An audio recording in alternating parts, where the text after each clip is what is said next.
Chapter 44। अगले दिन शाम को जब आयरा को साइट से वापस घर आती है तो उसकी आंखें हैरानी से फैल जाती है। उसके सामने विवान और निया खड़े थे। निया जैसे ही आयरा को देखती है वह दौड़कर जाकर उसे गले लगा लेती है और बस रोना शुरू कर देती है। आयरा ये देख हैरानी से निया के बालों को सहला रही थी। तभी पीछे से आर्यन भी आ जाता है। आर्यन निया को यूं रोता देख उसके पास आ उसकी गाल पर अपना हाथ रखकर बोला, छोटी क्या हुआ तुझे, तू ऐसे रो क्यों रही है? क्या हुआ, कुछ बोलेगी? किसी ने कुछ कहा तुझे? बोल, ऐसे रो क्यों रही है? आयरा बस निया की पीठ को रब कर विवान की ओर देखकर इशारे से पूछती है, क्या हुआ निया को? लेकिन विवान अपनी गर्दन ना में हिला देता है, क्योंकि सच में उसे भी कुछ नहीं पता था। आर्यन निया के आंसू साफ कर बोला, छोटी पहले शांत हो, उसके बाद बता, किसी ने तुमसे कुछ कहा है? निया अपनी गर्दन ना में हिला देती है। ये देख आर्यन बोला, फिर तुम ऐसे रो क्यों रही हो? अगर किसी ने तुमसे कुछ कहा नहीं, कुछ हुआ नहीं, फिर तुम ऐसे रो क्यों रही हो? क्योंकि जो होना था वह तो 4 साल पहले हो चुका, निया अचानक से बोली। आर्यन छोटी नजरें कर कंफ्यूजन में बोला, मैं कुछ समझा नहीं, कहना क्या चाहती हो तुम? निया रोते हुए बोली, वह दी की आवाज जाने का कारण मुझे पता चल गया है। ये सुनते ही आर्यन की आंखों में गुस्सा उतर आता है। आर्यन जिज्ञासा से बोला, तो तुम रो क्यों रही हो? बोलो, किसने किया ये सब दी के साथ? मैं उसे जान से मार दूंगा। इतना बोल अपनी मुठिया कस लेता है। निया एक गहरी सांस ले बोली, भाई आपको क्या लगता है, क्या आप सच को सह पाएंगे? आप मेरी तरह टूट जाएंगे सच जानकर। हमारा अपना ही है, हम हमारे। निया आगे कुछ कहती उससे पहले ही निया को टोकते हुए आयरा बोली, निया संभालो अपने आप को। सभी हैरानी से आयरा को देख रहे थे। आयरा बोल सकती है, ये सभी को चौंकाने वाला था। आर्यन के चेहरे पर खुशी तैर गई थी। निया खुशी और हैरानी के साथ बोली, दी आप बोल सकते हैं, आपकी आवाज वापस आ गई कैसे, कब? आप सच में बोल सकते हैं? मैंने आपकी आवाज सुनी पूरे 4 साल बाद में। मैं तरस गई थी आपकी आवाज सुनने के लिए, आपके मुंह से छुटकी सुनने के लिए। आयरा आगे बढ़ निया को गले लगा बोली, मैं ठीक हूँ छुटकी, एकदम ठीक, मेरी आवाज वापस आ चुकी है। इतना बोल आयरा आर्यन और निया दोनों को गले लगा लेती है और दोनों के बाल सहलाते हुए बोली, अब हम तीनों को कोई अलग नहीं करेगा। अब हम तीनों मिलकर यह जानेंगे कि आखिर यह सब हो क्यों रहा है। तीनों ही बहन भाई बहुत ज्यादा इमोशनल हो गए थे। आर्यन की आंखों में खुशी के आंसू थे। फाइनली उसकी आयरा बोल रही थी। पूरे 4 साल बाद वह भी अपनी आयरा की आवाज सुन रहा था। कुछ देर बाद आयरा निया को अपने कमरे में ले जाकर बोली, निया क्या सुना तूने, किसके कारण ये सब हुआ था, मुझे बताओ। आखिर क्या सुना है तुमने? तुम्हें कैसे पता ये सब किसने किया? फ्लैशबैक। निया आदित्य के केबिन के डोर के पास खड़ी थी, तब अंदर आदित्य रॉय किसी से फोन पर कह रहे थे, हमारा मकसद पूरा होने वाला है। मंजिल ज्यादा दूर नहीं है, बस बहुत करीब है हम अपने मकसद के। वह आयरा आधी टूट चुकी है, उसकी आवाज जो चली गई। तुमने जो मुझे दवाई दी थी, मैंने वही दवाई उसकी ड्रिंक पर मिलाकर उसे दी थी।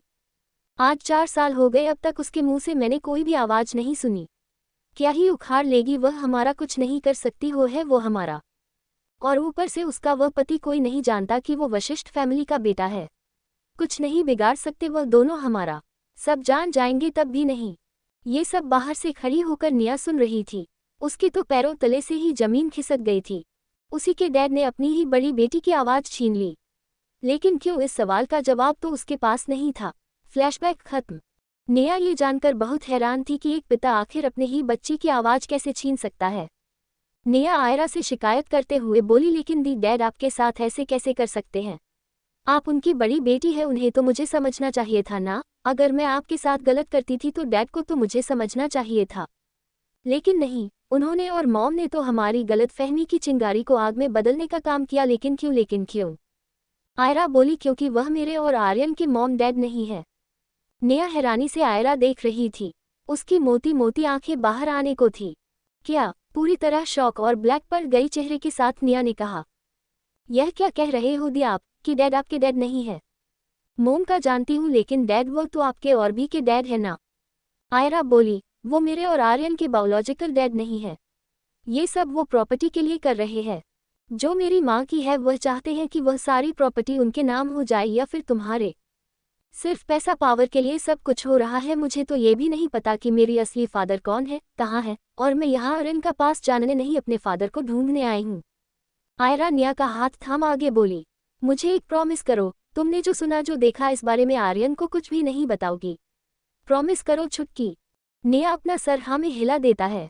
नेहा आयरा का हाथ मजबूती से थाम कर बोली, जब तक आप नहीं चाहेंगे तब तक मैं भाई को कुछ भी नहीं बताऊंगी। मैं फिर से आपके साथ पहले की तरह रहना चाहती हूँ, सब कुछ भूलना चाहती हूँ। मुझे लगता था कि आप जानबूझकर वह शादी करना चाहती। आप मुझे और मेरे विवान को अलग करना चाहते हैं। आई एम सॉरी दी, कुछ गलतफहमियों में आकर आपके साथ इतना गलत व्यवहार किया। इतना कह नेहा रोने लग जाती है। आयरा नेहा को गले लगा शांत करवाते हुए बोली, जो हो गया सो हो गया, अब सब भूल जाओ। वह हमारे पास था, हम फिर से पहले की तरह रहेंगे। भले ही हमारे माँ पापा हमारे ब्लड रिलेटेड नहीं है, लेकिन तुम हमेशा मेरी बहन रहोगी, मेरी छुटकी। हमारा प्यार पहले की तरह रहेगा। कुछ देर बाद सभी डाइनिंग टेबल पर बैठकर खाना खा रहे थे। तभी आर्यन को याद आता है कि नेहा ने आयरा की आवाज़ सुनने से पहले कहा था कि यह सब किसने किया उसके बारे में वह जानती है। आर्यन नेहा से बोल, तुम बताने वाली थी ना, किसने दी कि ड्रिंक में कुछ मिलाया था? तुम्हें पता चला है ना, सच बताओ। नेहा आयरा की ओर देखती है। नेहा ना में इशारा कर देती है। नेहा बोली, भाई वह मुझे कुछ ठीक से याद नहीं आ रहा, शायद मुझे हेसुलेशन हुआ था। दी की आवाज़ वापस आ गई। हमारे लिए सबसे बड़ी खुशी की बात है, इस मौके को सेलिब्रेट करते हैं। आज की शाम दी के नाम। सभी हंसते मुस्कुराते हुए डिनर कर रहे थे। राघव भारद्वाज सभी को देख खुश थे, खासकर आयरा की आवाज़ वापस आने की खुशी में। उनकी भी आंखें नम थी। फाइनली वह भी अपनी बेटी की आवाज़ सुन रहे थे, शायद पहली बार, क्योंकि जब से वह रॉय ग्रुप के इन्वेस्टर बने थे तब से उन्होंने आयरा की आवाज़ नहीं सुनी थी। वह बहुत ज़्यादा इमोशनल थे, लेकिन अपनी इमोशंस को अपनी मुट्ठी में कसकर बैठे थे। उन्हें समझ नहीं आ रहा था वह आयरा से कैसे कहे कि वह उनके फादर है। उन्हें तो ये भी नहीं पता था कि आयरा जानती है कि आदित्य रॉय उसका पिता नहीं है, लेकिन ये बात तो राघव भारद्वाज नहीं जानते थे।